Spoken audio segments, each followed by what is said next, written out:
नमस्कार, मैं जया गुप्ता। इस वीडियो में मैं 10 मार्च 2024 को हुई RSCIT एग्जाम की व्याख्या के साथ आंसर की लेकर आई हूँ। सबसे पहले सबसे सटीक और सबसे सही आंसर जानने के लिए मेरे चैनल पर बने रहें। मैं आपको आंसर बताऊं उसके पहले मैं आपसे निवेदन करूंगी कि यदि आपने अभी तक मेरे चैनल को सब्सक्राइब नहीं किया तो कृपया मेरे चैनल को सब्सक्राइब कीजिए, साथ ही बेल आइकन को हिट कीजिए ताकि मेरे नए वीडियोस के नोटिफिकेशन आपको तुरंत प्राप्त हो।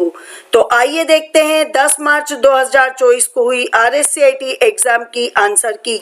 पहला प्रश्न है, भारत में कौन सा कानून विशेष रूप से साइबर अपराधों और इलेक्ट्रॉनिक वाणिज्य को संबोधित करता है? इलेक्ट्रॉनिक शासन के लिए कानूनी ढांचा प्रदान करता है और साइबर अपराधों के लिए दंड परिभाषित करता है। इसके 4 उत्तर दिए हैं। भारतीय कॉपीराइट अधिनियम, दूसरा है भारतीय दंड संहिता, तीसरा है भारतीय अनुबंध अधिनियम 1872 और चौथा है भारतीय IT अधिनियम 2000। तो इसका सही उत्तर है भारतीय IT अधिनियम 2000। सन 2000 में भारत सरकार द्वारा साइबर अपराध और इलेक्ट्रॉनिक वाणिज्य को बताने के लिए एक IT अधिनियम बनाया गया था जिसे भारतीय IT अधिनियम 2000 के नाम से जाना जाता है। अगला प्रश्न है, विंडोज 10 में कौन सी अंतर्निहित यानी बिल्ट इन उपयोगिता उपयोगकर्ता को स्क्रीन पर किसी भी वस्तु के स्क्रीनशॉट की छवि के रूप में कैप्चर करने की अनुमति देता है? इसके 4 उत्तर है। पहला कैलकुलेटर, दूसरा मैथ इनपुट पैनल, तीसरा स्निपिंग टूल और चौथा कमांड प्रॉम्प्ट। तो इसका सही उत्तर है स्निपिंग टूल। स्निपिंग टूल की सहायता से स्क्रीन पर जो भी दिखाई दे रहा है आप उसका स्क्रीनशॉट लेकर और उसे एक इमेज के रूप में स्टोर कर सकते हैं, जबकि कैलकुलेटर के द्वारा आप कैलकुलेशन का काम करते हैं।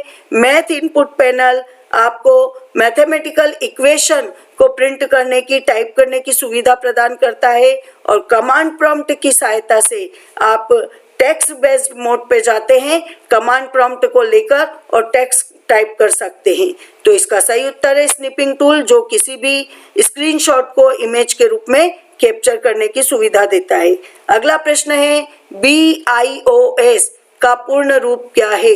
इसके 4 उत्तर दिए। बाइनरी इनपुट आउटपुट सिस्टम, दूसरा बेसिक इनपुट आउटपुट सिस्टम, तीसरा बाइनरी 1-0 सिस्टम और चौथा बेसिक 1-0 सिस्टम। तो इसका सही उत्तर है basic input output system. Basic input output system BIOS को बायस के नाम से जाना जाता है और इसमें इनपुट और आउटपुट डिवाइसेस के ड्राइवर्स इंस्टॉल होते हैं जो कि बूटिंग प्रोसेस के दौरान पढ़े जाते हैं।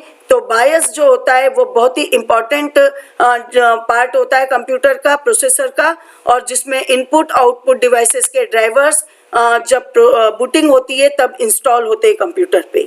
अगला प्रश्न है चौथा, MS वर्ड 2010 में डाले गए हाइपरलिंक को कैसे खोलें? इसके 4 उत्तर है। हाइपरलिंक पर क्लिक करें, दूसरा है अल्टर की दबाएं और फिर हाइपरलिंक पर क्लिक करें, तीसरा है शिफ्ट की प्रेस करें और फिर हाइपरलिंक पर क्लिक करें, चौथा है कंट्रोल की प्रेस करें और फिर हाइपरलिंक पर क्लिक करें। तो सही उत्तर है पहले कंट्रोल की प्रेस करें और फिर हाइपरलिंक पर क्लिक करें। अगला प्रश्न है, सक्रिय दस्तावेज का फाइल नाम कहाँ प्रदर्शित होता है? 4 उत्तर दिए। Title bar, task bar, menu bar, status bar. तो इसका सही उत्तर है टाइटल बार। टाइटल बार में जो भी एक्टिव डॉक्यूमेंट है उसका नाम डिस्प्ले होता है एक्सटेंशन नाम के साथ, और जो प्रोग्राम जिस पे हमने ये डॉक्यूमेंट फाइल बनाई है उस प्रोग्राम का आइकन भी यहाँ पर डिस्प्ले होता है। जबकि टास्क बार जो होता है वो सबसे नीचे होता है स्क्रीन में, जिसपे कुछ आइकन्स होते हैं जिन पे क्लिक करके हम उन्हें डायरेक्ट ओपन कर सकते हैं। मेन्यू बार जो होता है वो टाइटल बार के जस्ट नीचे होती है, जिसमें मेन्यूज दिए होते हैं जिनकी सहायता से हम कमांड्स को एग्जीक्यूट करा सकते हैं उस प्रोग्राम में। और चौथा स्टेटस बार जो दिया है वो टास्क बार के ठीक ऊपर होता है और फाइल में हमारी पोजीशन को वो बताता है, हमारे स्टेटस को बताता है कि हम फाइल में किस जगह पर हैं। तो इसका सही उत्तर जो कि डॉक्यूमेंट का नाम बताता है, फाइल का नाम बताता है, वो स्थान होता है टाइटल बार जो कि सबसे ऊपर होता है। अगला प्रश्न है छठा, आईपी का फुल फॉर्म क्या है? इसके 4 उत्तर दिए। Internet protection, intranet protocol, internet protocol, international protocol. तो इसका सही उत्तर है internet protocol. Internet protocol internet को एक्सेस करने के लिए, इंटरनेट पर कार्य करने के लिए नियमों का समूह है जिसे इंटरनेट प्रोटोकॉल के नाम से जाना जाता है और इसका शॉर्ट फॉर्म है आईपी। अगला प्रश्न है, निम्नलिखित में से किसका उपयोग आपका फोन वायरलेस प्रदाता के नेटवर्क के माध्यम से आपको एक स्थान से दूसरे स्थान तक ले जाने के लिए नेविगेशन के रूप में किया जाता है? इसके 4 उत्तर दिए। ऑप्टिकल फाइबर, RFID, ब्लूटूथ और जीपीएस। तो इसका सही उत्तर है जीपीएस। जीपीएस के माध्यम से हम ये वायरलेस फैसिलिटी होती है, हमारे फ़ोन के नेटवर्क के माध्यम से हम एक स्थान से दूसरे स्थान तक की जानकारी प्राप्त कर सकते हैं और वहाँ पर नेविगेट कर सकते हैं। अगला प्रश्न है, एमएस वर्ड में किस टूल का उपयोग परिचित और दोहराए गए विकल्प को रखने के लिए किया जाता है? इसके 4 उत्तर दिए। Title bar, task bar, scroll बार और क्विक एक्सेस टूल बार। तो इसका सही उत्तर है quick access toolbar. Quick access toolbar के द्वारा हम जो भी चीज हमारी रिपीट हो रही है उन ऑप्शंस को रखते हैं ताकि उन्हें हम बार बार कॉल कर सके। जबकि मैंने अभी आपको बताया था कि टाइटल बार सबसे ऊपर होता है जिसमें प्रोग्राम का लोगो होता है, आइकन होता है यानी, और जो फाइल है, जो करंट एक्टिव फाइल है उसका नाम दिखाई देता है। टास्क बार सबसे नीचे होती है जिसपे कुछ आइकन्स होते हैं जिन पे क्लिक करके हम उन प्रोग्राम को रन कर सकते हैं। और स्क्रॉल बार राइट साइड में, और यानी राइट साइड में वर्टिकली, और टास्क बार से ठीक ऊपर स्क्रॉल बार होती है जिससे कि हम पेज को लेफ्ट राइट और अप डाउन मूव करवा सकते हैं। तो सही उत्तर है क्विक एक्सेस टूल बार, जो कि विकल्प को रखने, दोहराए गए विकल्प को रखने के लिए यूज किया जाता है। अगला प्रश्न है, ईमेल अटैचमेंट क्या है? इसके 4 उत्तर दिए हुए हैं। प्राप्तकर्ता द्वारा भेजी गई रसीद, एक ईमेल के साथ भेजा गया दूसरे प्रोग्राम में निर्मित अलग डॉक्यूमेंट, एक दुर्भावनापूर्ण परजीवी जो आपके संदेश को नष्ट कर देता है, सीसी या बीसीसी प्राप्तकर्ताओं की सूची। तो इसका सही उत्तर है बी, एक ईमेल के साथ भेजा गया दूसरे प्रोग्राम में निर्मित अलग डॉक्यूमेंट। इसको हम हमारी मेल में जोड़ते हैं इसलिए ये अटैचमेंट के रूप में जाना जाता है। तो हमारी मेल के साथ हम कोई और डॉक्यूमेंट भी भेजना चाहे जो कहीं दूसरे प्रोग्राम पर बना हुआ है तो वो अटैचमेंट के द्वारा जाता है। तो सही उत्तर है बी। अगला प्रश्न है, अपने कंप्यूटर को बंद किए बिना डिवाइस को हटाना या बदलना कहलाता है? इसके लिए 4 उत्तर दिए। Hard swapping, plug and play, base swap, USB swapping. तो इसका सही उत्तर है प्लग एंड प्ले। मतलब हम किसी भी डिवाइस को जब कंप्यूटर ऑन है उसी दौरान निकालते हैं या लगाते हैं तो लगाना प्लग कहलाता है, और उसके बाद उसको चलाते हैं तो वो प्ले कहलाता है। तो प्लग एंड प्ले जो होता है उसमें कोई भी डिवाइस को हम लगा सकते हैं और चला सकते हैं या हटा सकते हैं। अगला प्रश्न है 11वां प्रश्न, देश देश में अस्थिर चिप्स होते हैं जो अस्थायी रूप से डेटा या निर्देशों को संग्रहित करते हैं। इसके 4 उत्तर दिए। CPU, ROM, RAM, RMA.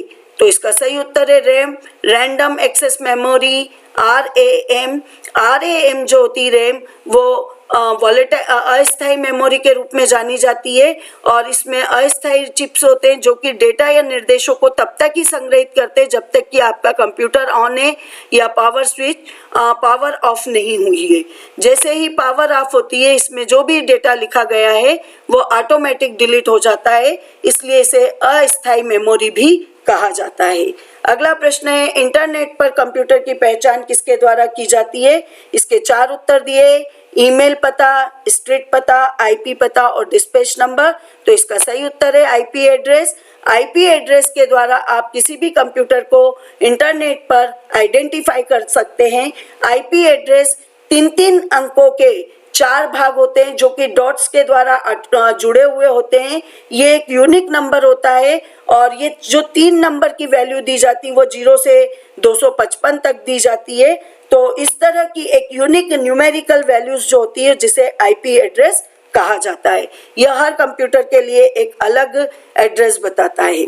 अगला प्रश्न है, एक वेबसाइट डैश डैश डैश का संग्रह होती है। 4 उत्तर दिए हैं, वेब पेज, प्रोग्राम्स, ग्राफिक्स और टैब।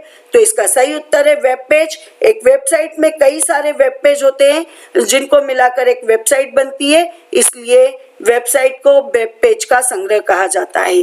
अगला प्रश्न है, एक उपकरण जो न केवल सर्ज सुरक्षा प्रदान करता है बल्कि पावर आउटेज के दौरान कंप्यूटर को बैटरी बैकअप का पावर भी प्रदान करता है। इसके 4 उत्तर दिए, battery strip, UPS, surge strip और यूएसबी। तो इसका सही उत्तर है यूपीएस। यूपीएस एक ऐसा डिवाइस होता है जो कि लाइट जाने के दौरान यानी बैटरी बैकअप प्रोवाइड करवाता है, जिससे कि हमारा कंप्यूटर थोड़ी देर तक कार्य कर पाता है।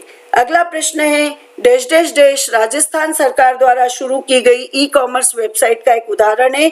इसके 4 उत्तर है, amazon.in, फेसबुक, रॉजी वॉल्ट और ई बाजार। तो इसका सही उत्तर है ई बाजार डी। ई बाजार डी राजस्थान सरकार द्वारा शुरू की गई ई कॉमर्स वेबसाइट का एग्जाम्पल है। ई मतलब इलेक्ट्रॉनिक्स और बाजार मतलब वह स्थान जहां सामानों को बेचा खरीदा जाता है, और ई कॉमर्स का भी यही मतलब होता है कि इलेक्ट्रॉनिक तरीके से व्यापार करना। तो ई बाजार इसी काम के लिए बनाई गई एक वेबसाइट है। अगला प्रश्न है, क्लाउड स्टोरेज के वैध उदाहरण कौन से हैं? 4 उत्तर दिए हैं, Google Drive, Microsoft OneDrive और ड्रॉप बॉक्स। दूसरा है MS Word, MS Excel, MS PowerPoint. तीसरा है गूगल, याहू, बिंग और चौथा है क्रोम, ओपेरा, फायरफॉक्स। तो इसका सही उत्तर है A, Google Drive, Microsoft OneDrive और ड्रॉप बॉक्स। ये तीनों क्लाउड स्टोरेज के एग्जाम्पल है जिनकी सहायता से हम क्लाउड पर डेटा स्टोर कर सकते हैं और कहीं भी आवश्यकता पड़ने पर उसको एक्सेस कर सकते हैं। जबकि Word, Excel, PowerPoint MS Office के पार्ट है। गूगल, याहू और बिंग जो है ये आपके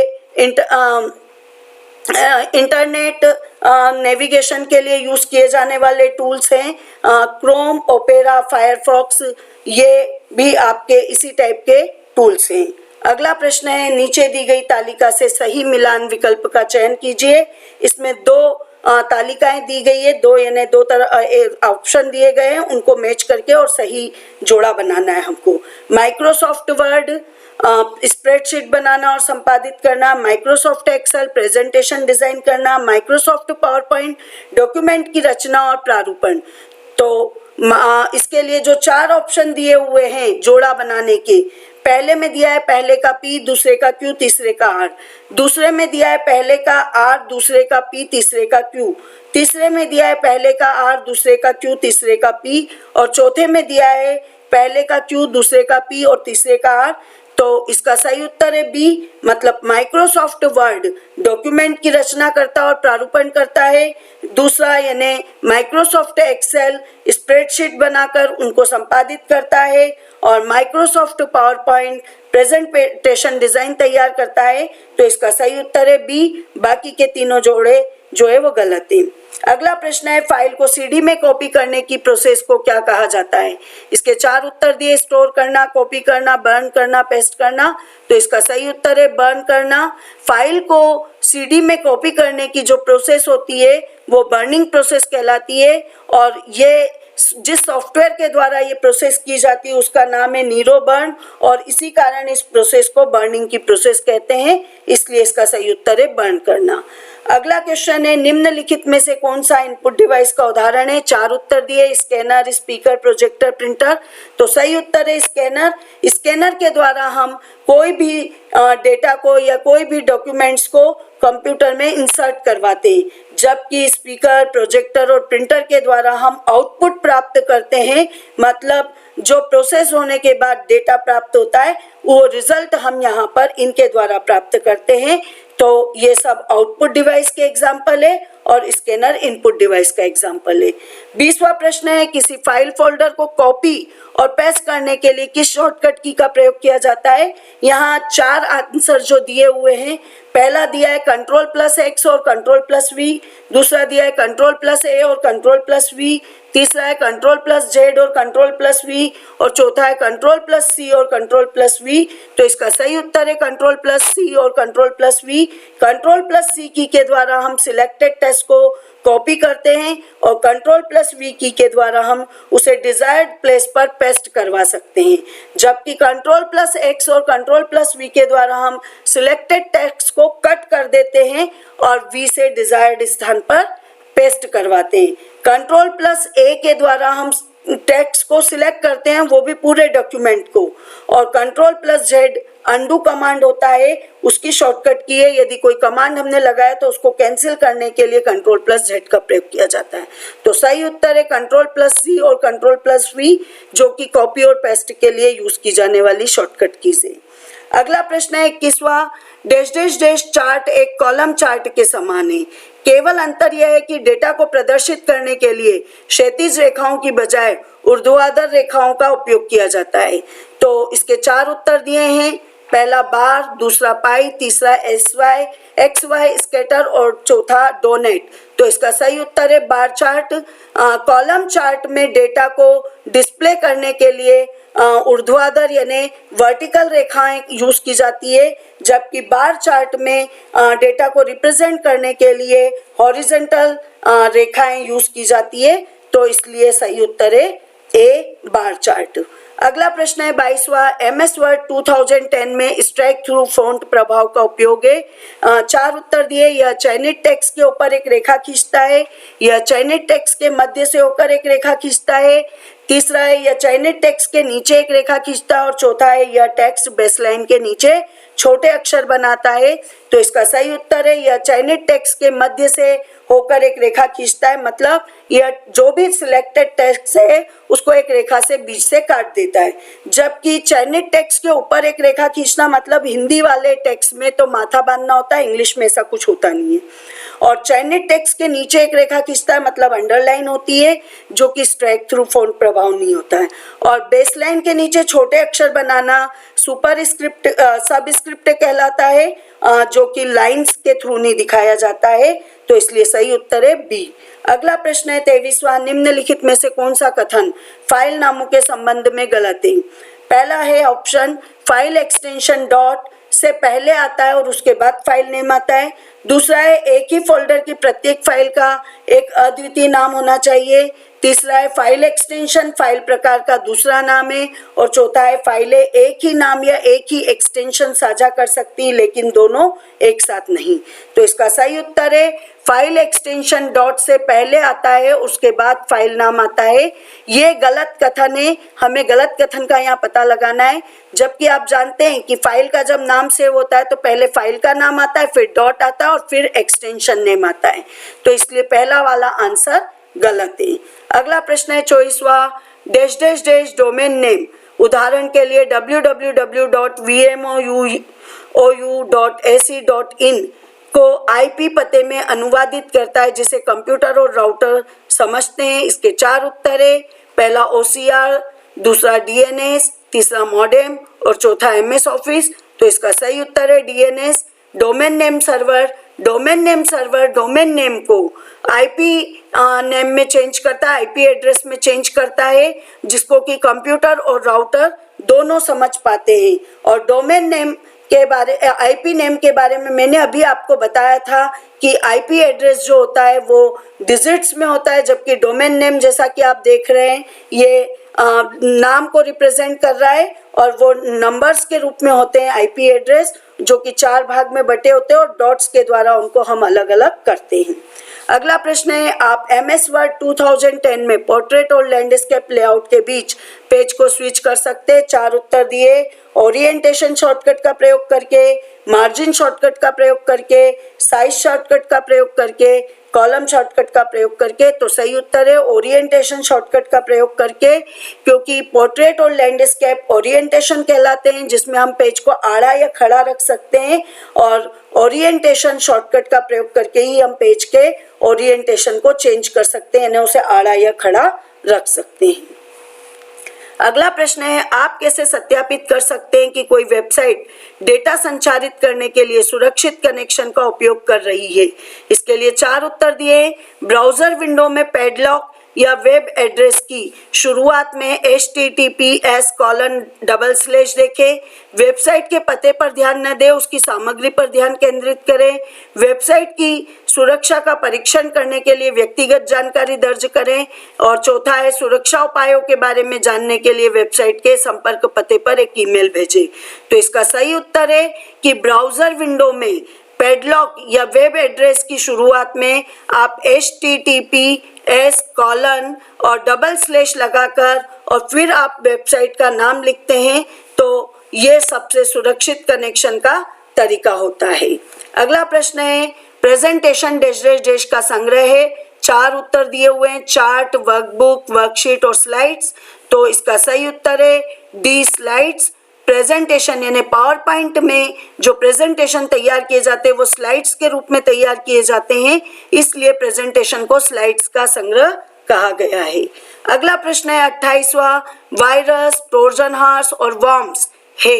इनके 4 उत्तर दिए। कंप्यूटर सिस्टम को नुकसान पहुंचाने में सक्षम, कंप्यूटर पर अप्रभावित होने पर पता लगाने में असमर्थ, उपयोगकर्ता के अनुकूल अनुप्रयोग और कंप्यूटर पर मौजूद हानि रहित अनुप्रयोग। तो इसका सही उत्तर है ये तीनों कंप्यूटर को नुकसान पहुंचाते हैं, इसलिए कंप्यूटर सिस्टम को नुकसान पहुंचाने में सक्षम। अगला प्रश्न है 29वां निम्नलिखित में से किस कंप्यूटर सिस्टम के घटक की संसाधन प्रबंधन की भूमिका होती है। 4 उत्तर दिए input device, operating system, application program और स्टोरेज डिवाइसेस। तो इसका सही उत्तर है ऑपरेटिंग सिस्टम। ऑपरेटिंग सिस्टम वो प्रोग्राम होता है या कंप्यूटर का वो भाग होता है जो रिसोर्स मैनेजमेंट यानी इनपुट और आउटपुट डिवाइसेस को मैनेज करने का कार्य भी करता है, तो इसलिए इसका सही उत्तर है ऑपरेटिंग सिस्टम। अगला प्रश्न है आधार कार्ड नंबर में कितने अंक होते हैं। 4 उत्तर दिए हैं 8, 12, 10 और 16। तो इसका सही उत्तर है 12। एक आधार कार्ड में 12 नंबर होते हैं। अगला प्रश्न है 31वां MS वर्ड 2010 में गटर किससे संबंधित है। 4 उत्तर दिए ओरिएंटेशन, पेज साइज, मार्जिन और इक्वेशन। तो इसका सही उत्तर है मार्जिन। मार्जिन जो होता है वो पेज के टॉप, बॉटम, लेफ्ट और राइट चारों तरफ छोड़ा जाता है ताकि जब हम प्रिंटिंग करें तो थोड़ी थोड़ी सी स्पेस पेज के चारों तरफ दिखाई दे और कोई भी मैटर कटे नहीं। और गटर भी इसी से संबंधित होता है, बाइंडिंग के लिए जो स्पेस छोड़ा जाता है उसको हम गटर कहते हैं, तो ये भी एक तरह का मार्जिन होता है, इसलिए ये मार्जिन से संबंधित है। अगला प्रश्न है 32वां ईमेल क्लाइंट में इनबॉक्स है। इसके 4 उत्तर दिए वह स्थान जहाँ भेजा हुआ ईमेल रखा जाता है, वह स्थान जहाँ अवांछित ईमेल रखा जाता है, वह स्थान जहाँ हटाए गए ईमेल को रखा जाता है और चौथा इनमें से कोई नहीं।